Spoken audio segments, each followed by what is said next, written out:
முதலில் தலைப்புச் செய்திகள். அரசியலிலிருந்து ஓய்வு பெறும் முன்னாள் ஜனாதிபதி மஹிந்த ராஜபக்ஷ. தமிழ் மக்களின் காணிகளை சிங்களவர்கள் வசமாக்கும் ரணில். நேரின்றி தவிக்கும் காரைநகர் மக்கள். சாரதி அனுமதி பத்திரம் தொடர்பில் வெளியாகிய முக்கிய செய்தி. ஹெஸ்புல்லா அமைப்பிற்கு இஸ்ரேல் கடும் எச்சரிக்கை.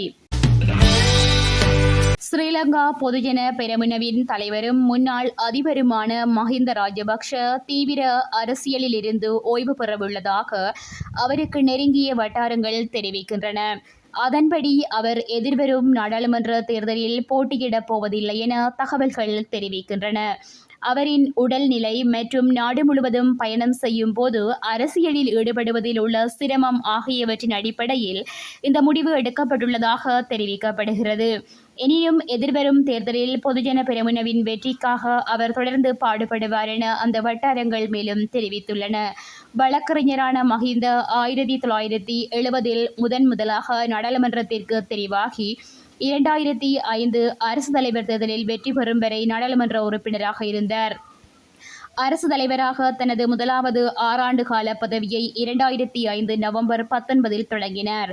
இரண்டாவது தடவையாக 2010 ஜனவரி 27 தெரிவானார். மூன்றாவது தடவையாக 2015 தேர்தலில் போட்டியிட்டு மைத்ரிபால சிறிசேனவிடம் தோற்று 2015 ஜனவரி 9 பதவியிலிருந்து விலகினார். 2015 நாடாளுமன்ற தேர்தலில் குருநாகல் மாவட்டத்தில் போட்டியிட்டு வெற்றி பெற்று மீண்டும் நாடாளுமன்றம் சென்றார். வடக்கில் பொதுமக்களுக்கு காணி உறுதிப்பத்திரங்களை வழங்குவதாக நாட்டின் அதிபர் ரணில் விக்ரமசிங்க ஒரு தோற்றப்பாட்டை வெளிப்படுத்தினாலும் அங்கு பெரும்பாலான சிங்கள மக்களுக்கு காணி உறுதிப்பத்திரங்கள் வழங்கி வைக்கப்பட்டுள்ளதாக தமிழ் தேசிய மக்கள் முன்னணியின் நாடாளுமன்ற உறுப்பினர் சே கஜேந்திரன் குற்றம் சாட்டினார். இன்று நாடாளுமன்ற அமர்வில் கலந்து கொண்டுரையாற்றுகையிலேயே அவர் மேற்கண்டவாறு குறிப்பிட்டுள்ளார். இதேவேளை போர் சூழலில் எமது மக்கள் தமது காணிக்கான உரிமைகளை இழந்த நிலையில் தற்போது குத்தகைக்காரர்களாக மாற்றப்படுவதனை ஏற்றுக்கொள்ள முடியாது என்றும் அவர் தெரிவித்துள்ளார். மேலும் இதற்கு அரசாங்கம் விரைவில் தீர்வை பெற்றுக் கொடுத்து மக்களுக்கு சொந்தமான காணிகளை வழங்க வேண்டும் என்றும் நாடாளுமன்ற உறுப்பினர் கஜேந்திரன் கோரிக்கை விடுத்துள்ளார். மேலும் வடக்கு கிழக்கில் நீண்டகாலமாக காணி உரித்தற்றவர்களாக காணப்படும் மக்களுக்கு காணி உரிமைகளை பெற்றுக் கொடுக்குமாறும் அவர் வலியுறுத்தியுள்ளார். அத்தோடு முல்லைத்தீவு மாவட்டத்தில் காணி உரிமைகள் வழங்குதல் என்ற பெயரில் 1984 ஆண்டில் ஸ்ரீலங்கா அரசாங்கத்தின் அறிவித்தலின்படி பலவந்தமாக வெளியேற்றப்பட்ட தமிழ் மக்களின் காணிகளில் 2008 மற்றும் 2009 ஆண்டுகளில் ஆக்கிரமித்து குடியேற்றப்பட்ட சிங்களவர்களுக்கு காணி உரிமைகள் வழங்கும் சம்பவங்கள் இடம்பெறுவதாகவும் அவர் சுட்டிக்காட்டியுள்ளார். அதன் அடிப்படையில் அதிபர் ரணில் காணி உரிமை வழங்குதல் என்ற பெயரில் நல்லது செய்வது போல் தென்பட்டாலும் பலவந்தமாக வெளியேற்றப்பட்ட தமிழ் மக்களின் காணிகளில் சிங்களவர்கள் குடியமர்த்தப்பட்டுள்ளதாகவும் அவர் குறிப்பிட்டுள்ளார். யாழ்ப்பாணத்தில் விபத்தில் சிக்கிய தண்ணீர் பவுசரை போலீசார் தடுத்து வைத்திருப்பதனால் காரைநகர் பகுதி மக்கள் குடிநீரின்றி தவிப்பதாக சுட்டிக்காட்டப்பட்டுள்ளது. கடந்த சில தினங்களுக்கு முன்னர் காரைநகர் பிரதேச சபைக்கு சொந்தமான தண்ணீர் பவுசர் யாழ்ப்பாணம் நோக்கி வந்து கொண்டிருந்த போது கல்லுண்டாய் பகுதியில் முச்சக்கர வண்டியுடன் விபத்துக்குள்ளானது. விபத்தில் முச்சக்கர வண்டி சாரதி படுகாயமடைந்திருந்த நிலையில் யாழ் போதனா வைத்தியசாலையில் அனுமதிக்கப்பட்டுள்ளார். சம்பவம் தொடர்பில் விசாரணைகளை முன்னெடுத்த மானிப்பாய் போலீசார் விபத்திற்குள்ளான வாகனங்கள் இரண்டையும் போலீஸ் நிலையம் எடுத்துச் சென்றனர். அத்துடன் பவுசர் சாரதியையும் கைது செய்திருந்தனர். கைது செய்யப்பட்ட சாரதி பிணையில் விடுவிக்கப்பட்டுள்ள நிலையில் தண்ணீர் பவுசரை போலீஸ் நிலையத்தில் தொடர்ந்தும் தடுத்து வைக்கப்பட்டுள்ளது. அதனால் காரைநகர் பகுதிக்கான நீர் விநியோகம் மட்டுப்படுத்தப்பட்டுள்ளமையால் அப்பகுதி மக்கள் குடிநீருக்கு அல்லல்பட்டு வருகின்றனர்.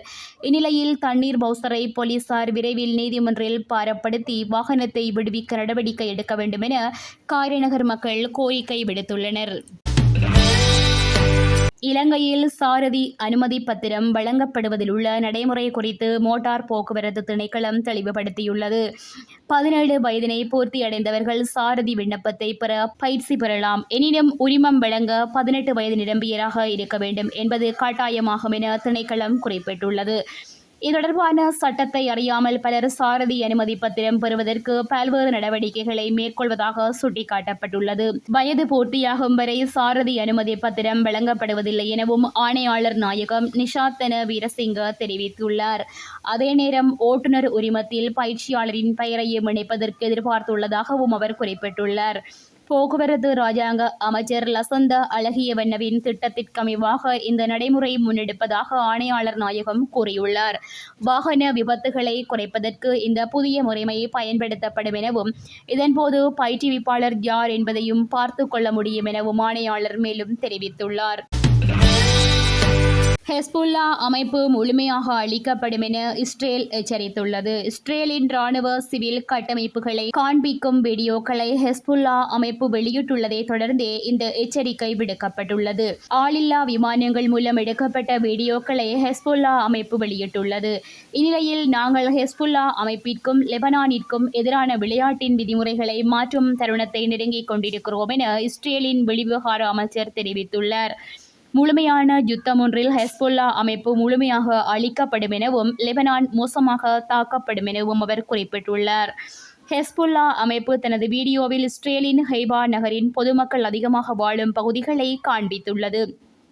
வணிக வளாகங்கள், உயர்மாடி கட்டிடங்கள் போன்றவற்றையும் ஹெஸ்புல்லா அமைப்பு காண்பித்துள்ளது. அதேவேளை இந்த நகரம் லெபனான் எல்லையில் தென்பகுதியில் உள்ள நிலையில் ஹைபா நகரில் உள்ள இஸ்ரேலின் ராணுவ கட்டுமானங்களையும் ஹெஸ்புல்லா அமைப்பு தனது வீடியோவில் காண்பித்துள்ளது. இத்துடன் செய்திகள் நிறைவடைகின்றன. மேலதிக செய்திகளை தெரிந்து கொள்ள www.todayjefna.com என்ற இணையதளத்தினை பார்வையிடவும்.